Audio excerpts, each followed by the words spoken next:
the rise or fall of Africa on account of the African politician.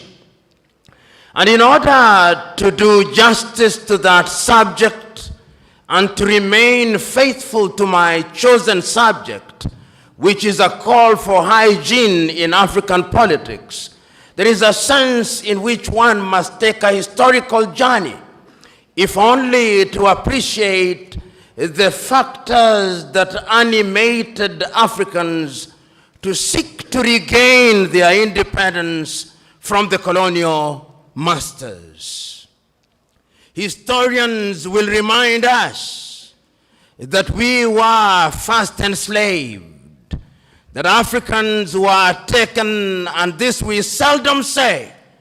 The first civilization to take Africans out of this continent were the Arabs. And they took Africans from the eastern coast.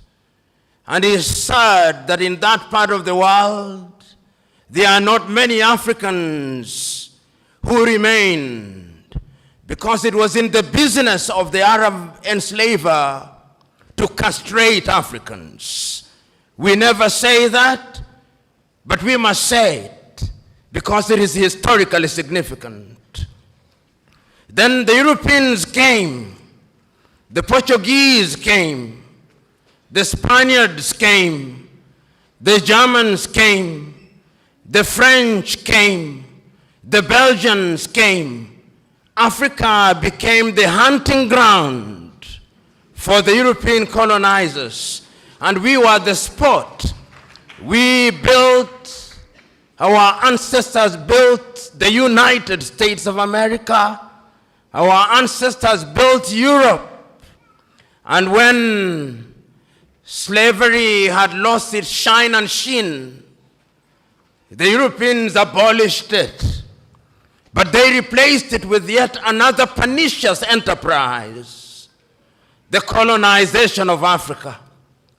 The Europeans sat in Berlin, in Germany, in 1884, and they looked at the map of Africa and parceled it out. The British had their share, the Germans had their share, and Tanzania or Tanganyika was their share, as was Rwanda and Burundi. The Spaniards were Johnny-come-latelys in the arena, and they got little Equatorial Guinea and Southwest Africa. The French were here, the Portuguese were here, and we were colonized. This time round, they did not take us away. They came here, and they controlled us, and they told us, not in so many words, that we were children of a lesser God. And we were treated as if we were children of a lesser God.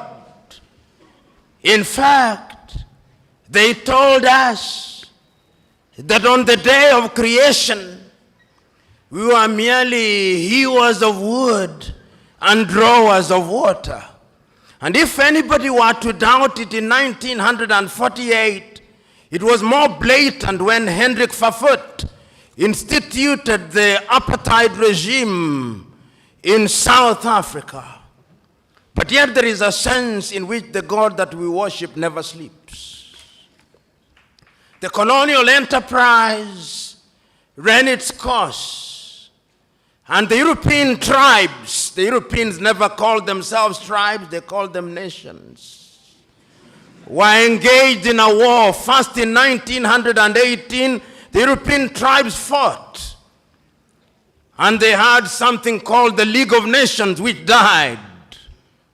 Then they fought again in 1945. And what is unique about the European nations is that when they are engaged in tribal wars, they call them world wars. So there was another war between 1945, 1939 and 1945.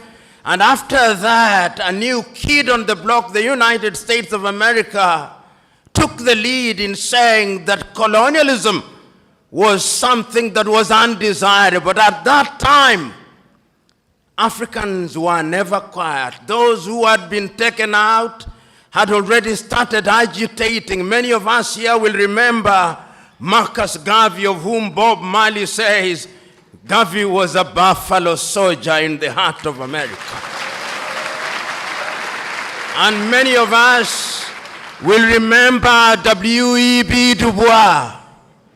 Many of us will remember that they started agitating that Africans must regain their dignity and their independence. And indeed, in 1847, in Liberia, a small group of Africans were brought back in Monrovia, and Liberia became the first independent black nation in the continent of Africa. So soon thereafter, in Sierra Leone, they also created yet another colony.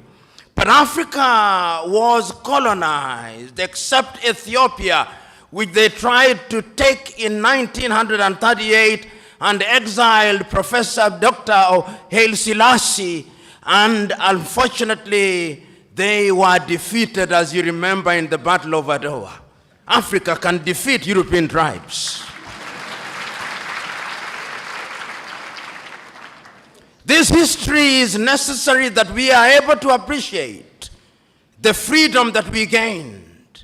So that Garvey came, W.E.B. Du Bois came, but there was another crop after the 1940s who had had the advantage of European education.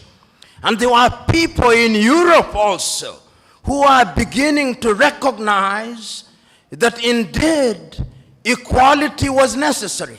And this was not anything new. In 1776 in the United States of America, the American state sitting in Philadelphia in the United States of America declared unto themselves that all men are born equal, that they are endowed by their Creator with certain unalienable rights, that among those are life, liberty, and the pursuit of happiness. A few years later in France, after the revolution, they also recognized that we were to be equal, so that the colonized nations which had now taken Africans thought that they were safe. They had taken Leopold Sédar Senghor from Senegal to Paris, and they thought that they were creating a little Frenchman. Little did they know that they were creating somebody who would want to overthrow them. They took Félix Houphouët-Boigny from Côte d'Ivoire, and they thought that they were creating somebody who would be subservient to them. They took Ahmed Sékou Touré and Modibo Keïta, and they thought they were safe. Little did they know that they were creating the future leaders and agitators against French colonization. And it did not stop there. The Portuguese also took Agostinho Neto and Amilcar Cabral and Eduardo Mondlane to Lisbon. Little did they know that those individuals would be the catalyst that would be necessary in the process of decolonization. The British also had their fair share. They took others. They took Mwalimu Kambarage Nyerere, Hastings Kamuzu Banda, Kenneth David Kaunda, and many others to the United Kingdom, Jomo Kenyatta. Little did they know that those would be the individuals who sometimes later, and in Ghana, of course, they took the Osagyefo, Kwame Nkrumah, and in Nigeria, they took Dr. Nnamdi Azikiwe, Abubakar Tafawa Balewa, and Sir Ahmadu Bello, the Sultan of Sokoto.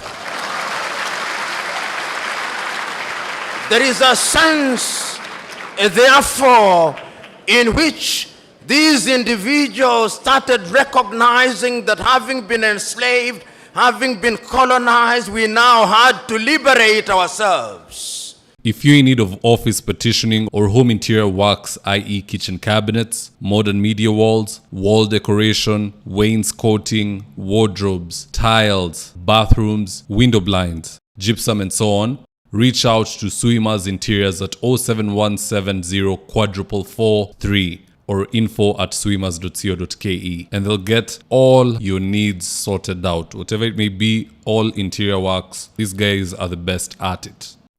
Are you looking for an easier way to buy or sell anything right from the comfort of your home? With the Gikomba Pure app, you can now do exactly that, all from your phone. To get started, download the Gikomba Pure app from your phone's Play Store or App Store and install it. Join our marketplace by clicking the Create Account button, then complete your registration by choosing a unique username, entering your personal email address, your phone number, and creating a secure password. Just like that, you'll have your Gikomba Pure account ready. To sell on Gikomba Pure, simply upload your products from your gallery. Whether you're selling furniture, electronics, clothes, or even services like spa treatments, hairdressing, car washes, outside catering, and so much more, we've got you covered. Gikomba Pure, where quality costs less.